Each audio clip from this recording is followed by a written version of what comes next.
wabarakatuh, and greetings to Madam HAYATI Binti Abdul.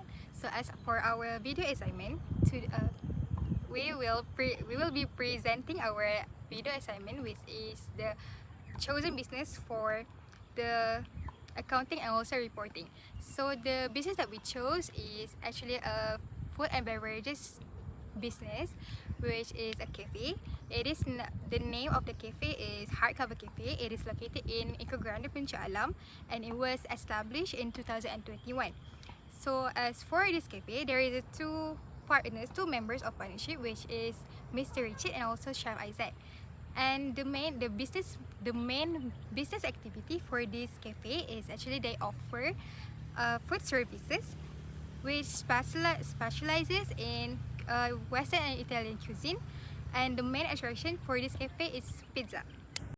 The inspiration of opening this business is actually by Chef Isaac himself, because before he decided to open this business, he was actually a chef in South Korea, and after he came back to Malaysia, he decided to open this business while taking care of his sick parents.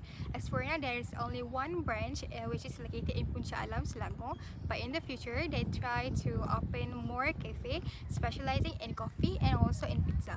So as for the interior design for this cafe, the idea was contributed by the other partner, which is Mr. Richard, who actually loves historical arts and the combination of the Malay and Chinese custom art.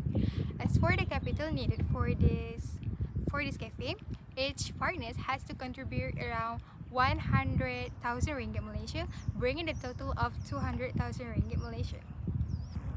Hi, Assalamualaikum. My name is Muhammad Aslam bin Abdul Hakim.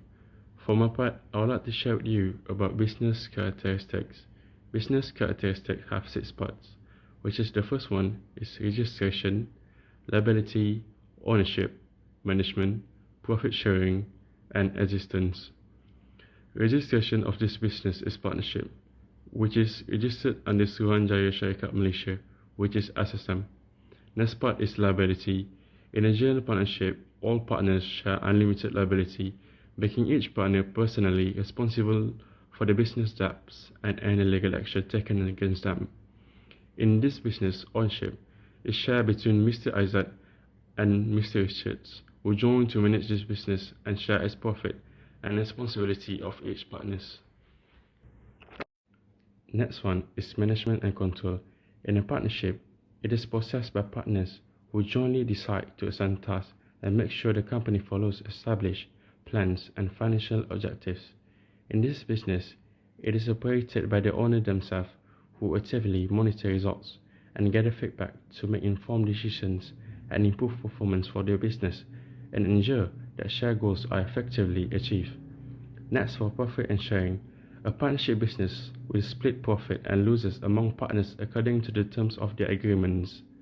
Lastly, in this business, a partnership is not a separate legal entity from its owners, meaning the partners are personally liable for the business debts and obligations. That's all for me. Thank you. I will talk about the classification of business hardcover cafe. The first one is asset. Assets are divided into 2. The first one is a non-current assets and the second one is the current assets. The non-current assets, hardcover cafe, are assets such as a coffee machine that value is 30,000 till 40,000. This high value asset is essential for brewing coffee, which is likely a primary product for hardcover cafe. By investing in a quality coffee machine can enhance the customer experience. Another non-current asset in this cafe is a raw material such as pizza flour that are imported from Italy. By using a high quality ingredient such as an Italian pizza flour can significantly improve the taste and the quality of your pizza, which is the pizza can be the best seller at the hardcover cafe. The second one is the current assets. Hardcover cafe also have a current asset such as a cash at the bank and the event service. Next, I will talk about owner equity. Owner equity is the owner's capital investment. The amount that owner invests to the business is RM 200,000. This is the amount that owner has spent to get the business up and running. It can cover various startup costs, renovation, including equipment, initial inventory, and other operational expenses. I will talk about the revenue in this hardcover cafe. Daily sale target to achieve at least 2,500. By to get this target, the cafe should sell 50 meals at 30 for each, and it will be 1,500. And then they have to sell the 100 beverage at 10 ringgit for each to get a 1,000. This will give a total of 2,050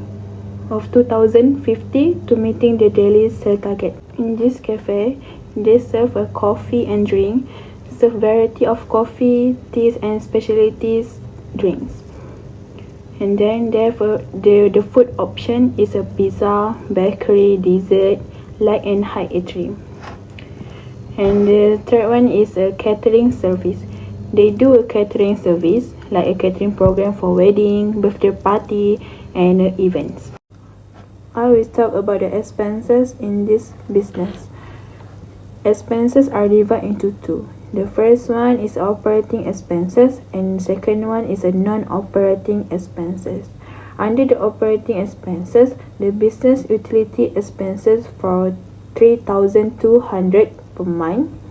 This cost can vary based on usage, but it's important to manage and monitor the electricity consumption to keep the cost in check. The second one is the employee salary for 10,000 per month. The cafe have a 5 employees earning can average of 2,000 for each employee. The total salary would be 10,000 per month. The third one is the business have to pay the shop rent for 8,750 per month. This is the fixed cost that owner of the hardcover cafe needs to be paid regardless of the sale performance. By under the non-operating expenses, they have a tax expenses. My name is Charlene Lao Yen Mei. Now, let's talk about the recording process of our chosen business, Hardcover Cafe. When a customer purchases an item, such as pizza, they are required to pay using cashless method. This includes debit card, QR payment, and e-wallet, as the business only accepts cashless transaction. Once the payment is made, the transaction is automatically recorded in POS system.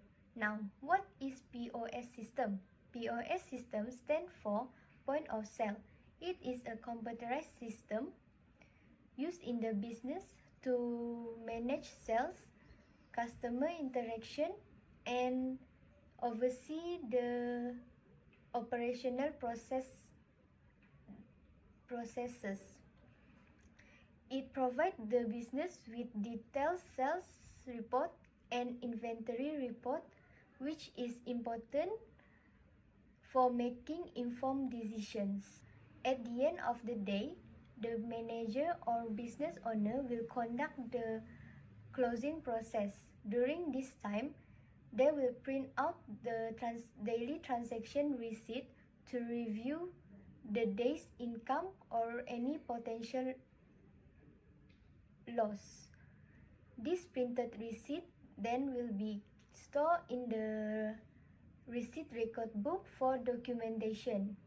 Not to mention that the business hire an outsourced accountant from MINC company to handle its yearly financial report. This ensures that the annual financial reporting is accurate and professionally managed. Alright everyone, let's move on to the next one, which is the advantages and disadvantages of the recording process. So we have cashless payment. For the advantages of cashless payment is convenience. It is accessible anytime and from anywhere with an internet connection. It's easy to use digital transaction. Number 2, we have fast transaction. It is quicker than handling a physical cash. Digital transactions are significantly faster because you can make payment in seconds.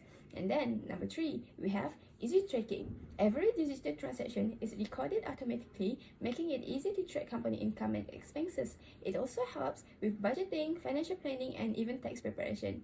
And number 4, lower theft risk. Reduces the risk of losing money to theft since there's no physical cash involved. If stolen, company can freeze the account or disable access. Okay, so for the disadvantages of cashless payment, number 1, we have technology dependence. Digital transactions require access to devices like smartphones and stable internet connection. In emergencies or during system downtimes, people without tech skills or access may find themselves unable to complete transactions. Number 2, economic inequality. Digital system can unintentionally widen the gap between those who are financially and technologically equipped and those who are not.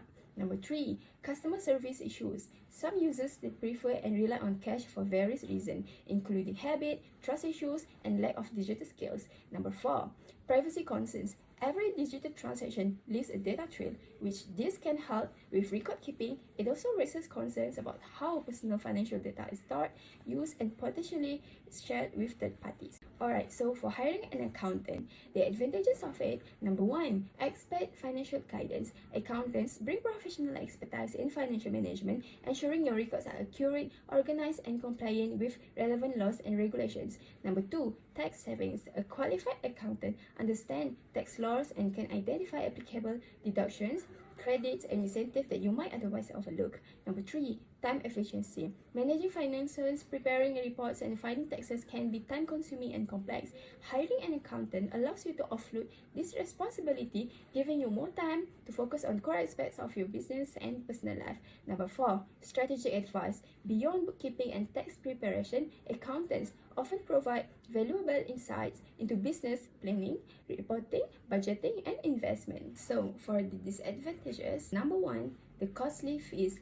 Hiring an accountant can be expensive, particularly for small business or individual with limited budgets. Number 2, trust required. To do their job effectively, accountants need access to sensitive financial information, including income, expenses, debt, and assets. Number 3, risk of miscommunication. If there is a lack of clear miscommunication between you and your accountant, it can lead to misunderstanding, mistakes in financial reports, or missed deadlines. Number 4, less direct control. When you delegate financial tasks to an accountant, you might feel a reduced sense of oversight or involvement in the day-to-day financial operations.